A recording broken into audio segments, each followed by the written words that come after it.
Galing yan oh. Ano ba yung so, nakatalikod o busy oh. Baka sinisip-sip pa.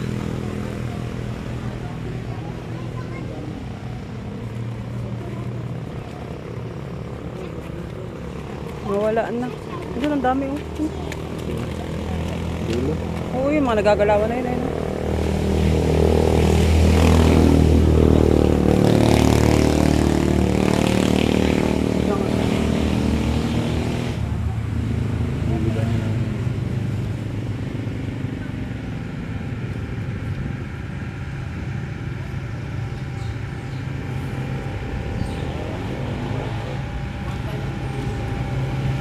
Kangat kasi pag ano eh, sinuso.